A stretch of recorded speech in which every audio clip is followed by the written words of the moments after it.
जब ड्रॉप लेने का निर्णय ले लेते हैं तो मन में संशय आता है कि क्या वाकई इतने कम समय में, क्योंकि जनवरी 2026 में हमारा एग्जाम होने वाला है, क्या वाकई इतने कम समय में मैं सब कुछ कर पाऊंगा? मैं आपको लॉजिकली आंसर दूंगा, पर अगर मन में अभी द्वंद है कि रिपीट करूं नहीं करूं, तो एक और वीडियो मैंने बना रखा है, आई बटन पे आपको दिखाई देगा, क्यों रिपीट करना चाहिए, किसको करना है, तो उसे आप जरूर देख लीजिएगा। रिपीट करने के क्या क्या अलग अलग तरीके हैं, 4 तरीके जिससे अपन रिपीट कर सकते हैं, उसके लिए भी एक अलग वीडियो बना रखा है। पर आज का वीडियो जो है वो ये वीडियो है, इस बात का वीडियो है कि अगर मैं रिपीट कर रहा हूं तो ये कैसे पॉसिबल है। क्या मैं बेसिक सी बात को समझूं जो लॉजिकली मुझे समझ में आया, हाँ ये पॉसिबल है। थोड़ा मैथमेटिकल वीडियो होने वाला है, जेई की बात है, जाहिर सी बात है, पर आपको बात समझ में आनी चाहिए। छोटा होगा पर इफेक्टिव होगा। पहले मैं आपको ये मान लेता हूं कि मान लीजिए आप 15 अप्रैल से तैयारी कर रहे हैं, कोई थोड़ा जल्दी कोई थोड़ा ज्यादा। 15 अप्रैल से आपका जो अटेम्प्ट होगा, पहला जेई मेन, पहला टारगेट जेई मेन होता है। बच्चे कई बार बोलते हैं कि सर हमें आईआईटी में जाना है कि हमें एनआईटी में जाना है। जाहिर सी बात है टॉप आईआईटी की लिस्ट सबसे ऊपर होती है, फिर एनआईटी होती है, पर सच्चाई है कि कई एनआईटी आईआईटी से बहुत ऊपर है। तो मैं बच्चे से बोलता हूँ कि पहला लक्ष्य होना चाहिए, अगर रिपीट कर रहे हो तो, कि 20 से 25 इंजीनियरिंग कॉलेज जो टॉप हैं, जिसमें आईआईटी एनआईटी हैं, उनके टॉप 3 ब्रांच में अपना एडमिशन होना चाहिए। उसके लिए जेई मेन सबसे इंपॉर्टेंट है। जेई मेन क्लियर हो जाएगा तो जेई एडवांस की तैयारी अपन करने लगेंगे। पर जब हम शुरुआती तैयारी कराते हैं तो जेई मेन जेई एडवांस दोनों की मिला के कराते, पर शुरुआत में अपन जेई मेन की बात अपन ज्यादा ध्यान से देख। 15 अप्रैल से लेकर अगर अपन बात करें 31 दिसंबर तक, अगर अपन बहुत अच्छे से अगर तुम कैलकुलेट करोगे तो ये ग्रेटर देन 250 डेज है, ग्रेटर देन 250 डेज है। यानी कि मैं आपको प्लानिंग सिर्फ 250 डेज के हिसाब से बताता हूं, सिर्फ 250 डेज के हिसाब। कम से कम क्या आपको हार्डवर्क के नाम पर, क्या आपको हार्डवर्क के नाम पे अगर आप तैयारी कर रहे हो, क्या कम से भी कम आपको 13 घंटे क्लासेस मिलाकर इससे ज्यादा पढ़ना चाहिए? बिल्कुल पढ़ना चाहिए। यानी कि अगर आप क्लासेस मिला के रोज 13 घंटे पढ़ रहे हो तो आपको सिंपल सी मैं बताता हूं कि आप 250 इंटू 13 आवर्स अगर आप करोगे तो आपके पास, ये भाई साहब उन्हीं के लिए जो मेहनत करना जानते हैं। मैं उनको समझाना चाहता हूं कि जो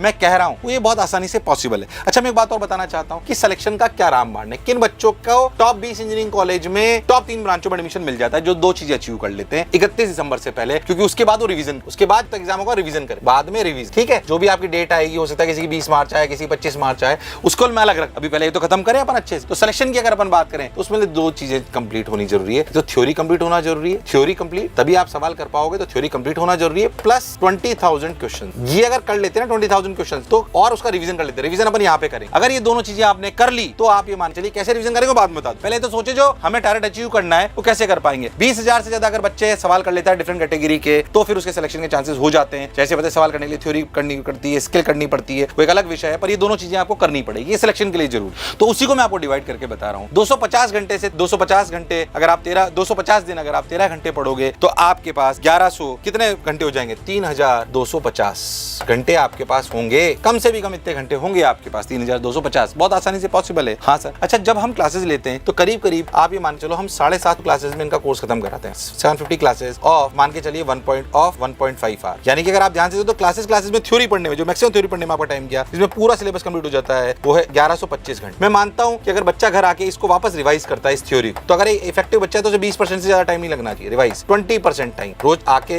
रिवाइज तो करेंगे ना क्लास, हाँ, तो रिवाइज करता है, यानी कि थ्योरी को रिवाइज करता है, ज्यादा नहीं करना है। कैसे करना चाहिए वो अलग वीडियोस में आप सीखिएगा। बार बार बच्चे बहुत सारे अलग टाइप की वीडियोस देखते हैं, मैं कहता हूं स्ट्रेटेजी वीडियो जरूर देखिए, सबसे ज्यादा काम के होते हैं, अनुभव के साथ आते हैं, क्योंकि ये शिक्षा से प्रेरित वीडियोस हैं, स्वार्थ प्रेरित। वापस आता हूं कहानी, 20% टाइम, अगर आप 1125 का 20% टाइम निकालोगे तो 225 आवर्स आए, ठीक है। अब हमारे पास हमने थ्योरी भी पढ़ ली और को रिवाइज कर लिया, यानी कि हमें थ्योरी आती है। रिवाइज ये रोज वाला रिवाइज, बाद वाला रिवाइज तो अपन बाद में और कर लेंगे सवालों को। अब अगर आप ध्यान से 3250 में से 1125 और 225 अगर तुम माइनस करोगे तो जो तुम्हारे पास घंटे बच जाएंगे वो है 1900 आवर्स। अगर आप ध्यान से समझो 20,000 क्वेश्चंस को डिवाइड करोगे 1900 घंटों तो ये लगभग वैल्यू आएगी 5.7 मिनट। मैंने उसको मिनट्स में डिवाइड कर दिया, आप चिंता छोड़िए, ठीक है। 20,000 सवाल को मैंने शायद उल्टा लिख दिया एक मिनट, अपन इसको ध्यान से देखें तो इसको यहां से अलग ना, तो 1900 घंटे हैं तुम्हारे पास, यानी कि मिनट कितने हो गए? मिनट हो गए 1900 घंटे इंटू 60, और कितने सवाल करने? 20। अगर तुम इसको डिवाइड करोगे, ध्यान, अगर तुम इसको ढंग से डिवाइड करोगे 19 इंटू 6 तो करीब करीब 5.7 मिनट आए। एक सवाल के लिए करीब करीब 5-6 मिनट मिल रहे हैं, ये बहुत ज्यादा है, बहुत कम नहीं है। यानी कि ये 20,000 बहुत आसानी से अचीव करा जा सकता है, पर इसके लिए आपकी ये पूरा लॉजिक समझ में आना चाहिए। ये सिर्फ मैंने मैसेज से सिखाई ताकि आपको ये समझ में आए कि क्या ये प्रैक्टिकली पॉसिबल है। हाँ, ये प्रैक्टिकली पॉसिबल है, इसीलिए 13 के इतने सारे बच्चे सेलेक्ट होते हैं। 12 पास से परसेंटेज सिलेक्शन बहुत ज्यादा आता है, बिकॉज ऑफ दिस। जो इस लॉजिक को समझ जाता है कि हाँ रिवीजन करके मैं ये कर सकता हूँ, पर इसके लिए मन से आवाज आनी चाहिए। क्या है 13 घंटे रोज पढ़ने के लिए जोश और जुनून चाहिए? हाँ, बिना जोश और जुनून के कुछ भी होने वाला नहीं है। अच्छा, तो आपको डेली टारगेट में क्या याद रखना है? डेली टारगेट जो आपको लेने, डेली टारगेट ये कब कर पाओगे? जो डेली टारगेट क्या है, ध्यान सुनना। डेली टारगेट है कि मैं रोज 13 घंटे से ज्यादा पढ़ूंगा